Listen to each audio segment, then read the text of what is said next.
Gil, parabéns pela iniciativa. O Instituto de Engenharia, que se considera uma entidade de cidadania, ele tem buscado fazer alguma coisa com menos alcance do que vocês, mas nesse sentido.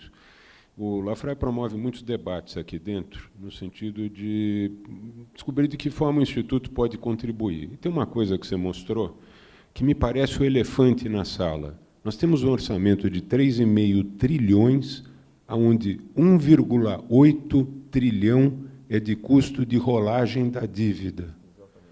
Nós temos 1,3 trilhão de custos vinculados, determinados pela Constituição. O que é possível fazer num Estado em que, por mais que você se esforce por analisar o desperdício, a tua margem de atuação é sobre 10%, que o ano que vem pode ser 9%, no ano seguinte 8%.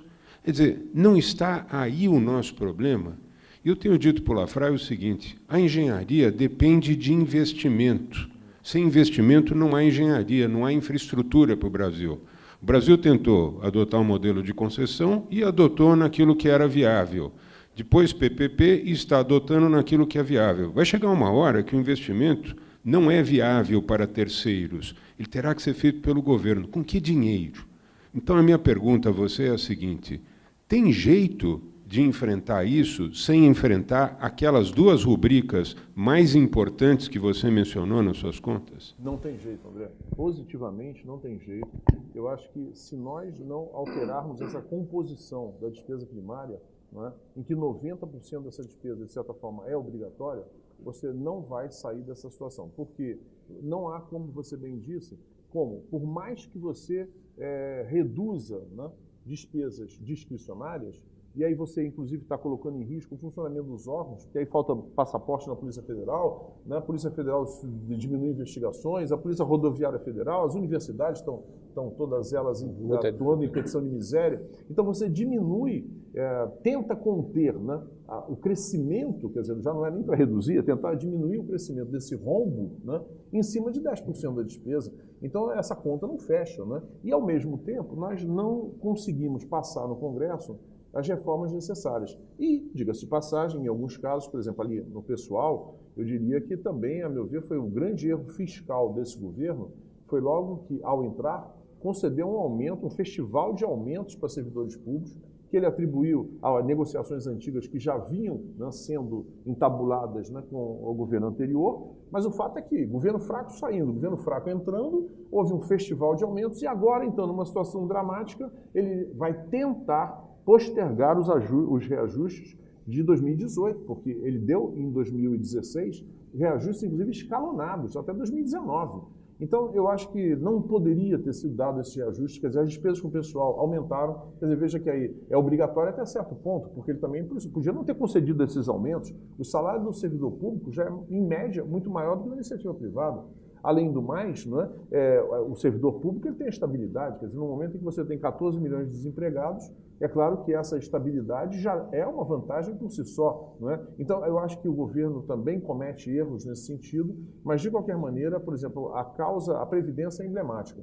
Inclusive, até, é claro, a gente espera que o país saia desse buraco, a economia retome minimamente o seu crescimento, até para que possamos ter uma arrecadação melhor e também, pelo lado da receita, diminuir esse rombo, não é? Porque até agora, justamente como você bem disse, está tudo caindo, sobretudo, nas costas dos investimentos. Quer dizer, se nós compararmos janeiro a agosto desse ano com janeiro a agosto do ano passado, janeiro a agosto do ano passado já era ruim, os investimentos do governo federal caíram praticamente pela metade.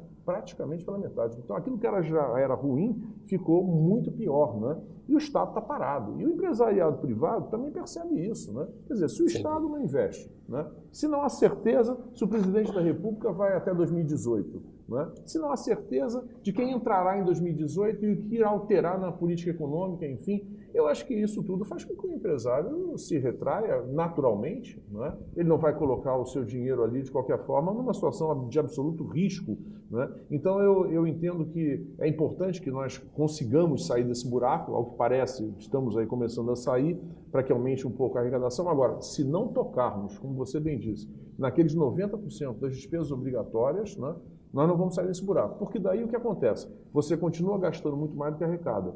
E aí, qualquer cidadão entende isso. Se você gasta mais do que você arrecada, você tem que se endividar. Né? O país está tendo um endividamento crescente, essa dívida bruta, né? Ela está crescendo de uma forma impactante. Né? Já se comenta de poder chegar a mais de 90% da dívida bruta, quer dizer, na década de 2023, 2024, não é? Se nada for feito. Né? Inclusive, é curioso que, por enquanto, a PEC do teto ela não está tendo nenhum efeito. Foi tão discutida, mas até agora não está afetando nada. Porque acontece o seguinte, a base era 2016, corrigido pela inflação passada, que era uma inflação mais alta, o teto para 2017 ficou até certo ponto alto. O que está limitando e colocando os órgãos nessa penúria é justamente a arrecadação, porque daí se você não arrecada e você não quer aumentar o déficit, você contém a despesa discricionária. E aí é que é o problema. O país está sofrendo porque essa despesa obrigatória cresce cada vez mais, a Previdência cada vez mais toma conta do orçamento e não sobra mais para os outros setores, Previdência e pessoal. Porque eu tenho feito alguns levantamentos que ficam interessantes. Quer dizer, as pessoas falam, Gil, faz um levantamento aí sobre a Polícia Federal. Fazemos o levantamento. O que acontece? A despesa, janeiro, agosto desse ano com janeiro, agosto do ano passado, cresceu. Mas cresceu? Mas a Polícia Federal disse que está completamente parada. Cresceu por quê? Porque a parte de despesa com o pessoal cresceu. Quer dizer, cresce a despesa com o pessoal e diminui o resto. Nas universidades, você também não vê nenhum funcionário de universidade, professor, reitor, enfim, quem quer que seja, dizendo o seguinte, olha, a situação está muito difícil, nós vamos, esse ano, vamos abrir mão do aumento salarial. Não. Quer dizer, então quando você vai analisar a situação da universidade, é curioso, porque a despesa com o pessoal cresce, as outras não. Quer dizer, então nós precisamos sair dessa situação que o Pella colocava, né? É cada um olhando para o seu umbigo, né?